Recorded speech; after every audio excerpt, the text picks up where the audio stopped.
efectivamente. Bueno, sin más pasamos a la primera mesa. El objetivo de esta mesa era preguntar a las instituciones que habían tenido más importancia o más relevancia en el ámbito internacional en la investigación en cuidados, preguntarles a ellos qué es lo que han hecho y qué es lo que ellos creen que deberíamos hacer en el futuro para seguir avanzando en la investigación en cuidados. En este sentido, tenemos tres de las organizaciones que creemos que tienen más impacto en la investigación en cuidados, que son los Institutos Nacionales de Investigación de Enfermería de Estados Unidos. Está la Sigma Theta Tau, que es una organización internacional, bueno, empezó en Estados Unidos, pero ahora es una organización internacional que también promueve la excelencia y la investigación en los cuidados. Y está el Royal College of Nursing, que desde el inicio, y a ellos hay que felicitar, a nosotros hay que felicitarnos por 20, pero es que a ellos hay que felicitarles por 100 años. Pero bueno, ya llegaremos, no pasa nada. Yo espero no, pero alguien tendrá que llegar y celebrar los 100 años.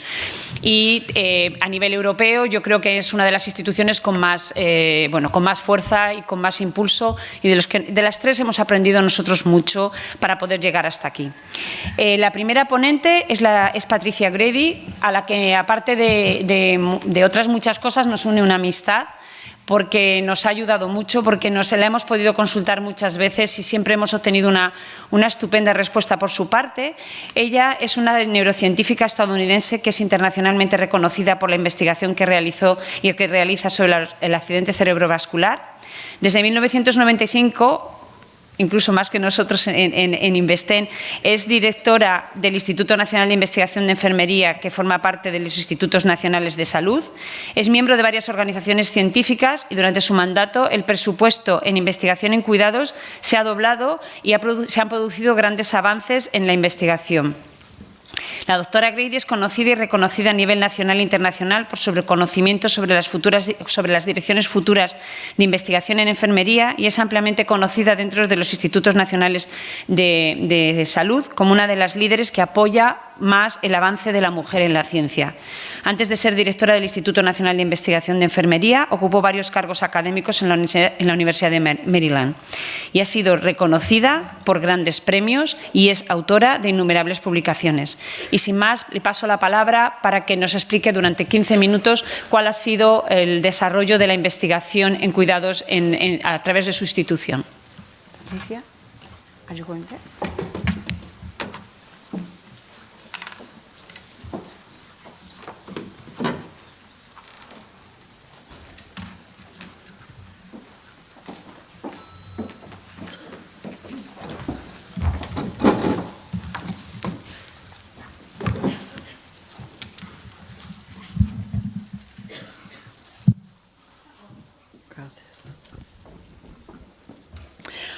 Buenos días, señoras y señores. Es un gran placer estar con ustedes hoy. Now, in English. It is wonderful. I'm rusty. It is wonderful to be here and to help celebrate with you this 20th anniversary. It is an amazing journey you have been on so far, and I know it is just the beginning to go forward. It is also a pleasure to be back here in España, which is such a wonderful country, and to be able to see my colleague Maite again. It is very, very good for me as well. So today I will talk to you a little bit about what we have, our journey so far at the National Institute of Nursing Research. A little bit about, we're part of NIH, I'll talk a little bit about that. And to speak mostly about accomplishments in nursing research so far and some of the future accomplishments that we look forward to. So first, the National Institute of Nursing Research is part of the National Institutes of Health. We are one of 27 centers and institutes at NIH, and NIH's job is to be the steward of biomedical and behavioral research for the nation and even for the globe as we move forward. So we are part of that mission. And our mission, more specifically, is to promote and improve the health of individuals, families, and communities. And we do that across the lifespan. We do that in a variety of healthcare settings. And we also focus particularly on patients and their families. We focus on caregivers because it's important to remember that if someone in a family is having a health problem, then the whole family is affected. We also provide the research base for practice for practitioners and work with communities in order to improve the health of individuals and families. This year, we have just published our strategic plan, Advancing Science, Improving Lives, which is a vision for nursing science. It addresses the important areas for research over the next 5 to 10 years. This has really just been published in September of this year, and it is available on our website for you to download and to look at more specifically what the areas are that identify. This strategic plan was developed with nurse scientists and community members and practitioners and non-nurse scientists across the country through a series of meetings and also through a website, so that it does represent the best judgment of many, many people. So what are the science areas that we're focusing on as we face the future?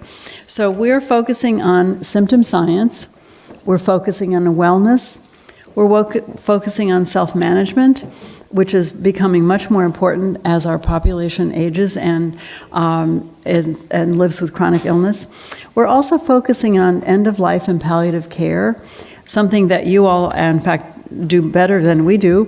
This is something that's very important for all of us.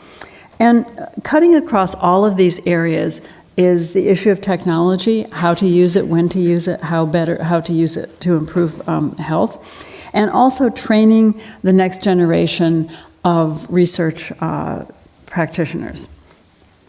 So looking just quickly at some of the significant past advances before we look into the future that we are challenged with. So looking at wellness, our research has focused on technology and innovation across a very wide span. And this shows you the span that goes from the use of sari cloth to filter water to protect the populations, in this case villagers in Bangladesh, from cholera.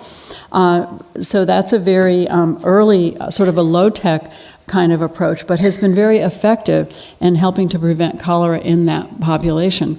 So from that extreme to the other extreme of using technology, harnessing technology, to the low-cost point-of-care diagnostic test, which has been recently developed by one of our researchers at Columbia, to detect sexually transmitted infections, particularly HIV, but also others as well. And this is very significant because he has reduced an entire lab of equipment onto a chip. And that test now can, within 15 minutes, determine if somebody has HIV or not. And it's yes or no. It's like a pregnancy test. So that many people can be trained to use this test to be able to help early and quick diagnosis. This was field tested in Rwanda in Africa and was very successful there. So again, this is a range of activities that have been accomplished. Another area, and this is also in the area of HIV prevention for wellness, are 3 examples of programs of research that have been championed by Loretta Jamont, Deborah Comiak-Griffin, and Tonya Villarreal, who to test out programs that have been successful in preventing HIV in teens. And these programs have now been adopted by the Centers for Disease Control and are being scaled up across the globe. Looking at symptom science, which we believe is a very big part of the future of nursing research, being able to identify and characterize symptoms in ways that cut across diseases. We have in the NIH campus, we have an intramural program, and one of the things that they're studying in symptom science is that of traumatic brain injury.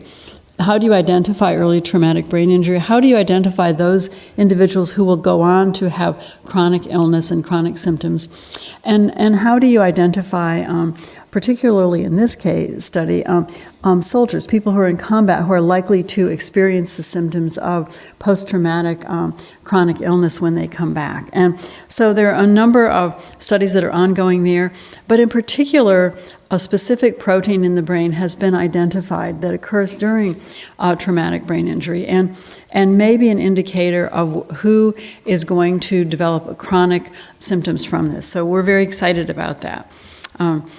Another area somewhat different is is a series of studies that you may be familiar with that have found their way into practice, but also into health policy and being able to influence the health policy in our country. And that is the series of studies on transitional care. These have done out of University of Pennsylvania, Dr. Mary Naylor, and these studies that she has done show that individuals in this study using this approach, that people have fewer unplanned rehospitalizations, so they stay well longer, and also they report a higher quality of care, so they have a higher satisfaction. They stay well longer, and this also does save money for the families and the healthcare system. This has been incorporated into our overall healthcare system, the Affordable Care Act, which is universal now across the country in many quarters. Looking at self-management, which will be an area that will become much more important as people live longer experiencing chronic illness, but also as our populations are better informed and want to participate more in maintaining their health. And this we have pioneered in a number of areas, patients, in fact, with all these variety of chronic illnesses that on the slide. And this has been published in two journals, two articles in the Journal of Public Health and Nursing Outlook, a review of all of the successes in this area. But I will speak to one only, and that is in the area of teens with diabetes. As you are aware, across the globe, diabetes is becoming almost epidemic in its occurrence. And we're now seeing what used to be called adult diabetes, we're now seeing in young people. And so that is influenced mostly by diet and exercise. So we can intervene. And so this investigator, Dr. Margaret Gray from Yale, has pioneered a series of studies teaching coping skills training. So between the educational program and the training, coping skills training, the success rate in her population is very high, so that they can control their hemoglobin A1C, which is an indicator of good control. They can control that, and also they're better able to handle their diet and also the behaviors that promote wellness. So the last in the series of accomplishments I will mention is in the area of end-of-life and palliative care. This is a very important program for us, and we have engaged and we have a very robust research program which is looking into decision-making, advanced care directives, looking into cultural and differences and preferences. And we also have, in that end, we have created a module with our partner on National Institute on Aging on in the senior health module for people, families and family members to be able to handle this. We also have done a review of the literature, a summary that is available online, and look forward to making serious advances in this area. And this map simply shows the areas where there are adults in need of palliative care, and you can see from the variety of colors that there is a difference in need, but bottom line is about 20 million individuals need palliative care at end of life, and fewer than 2 million receive that. So we have a lot of work ahead of us. So moving forward, looking at what do we need to do, what are the challenges? The future of nursing research really does depend, as your leader has said, on fostering lifelong learning, that we have to keep learning and doing career development moving forward.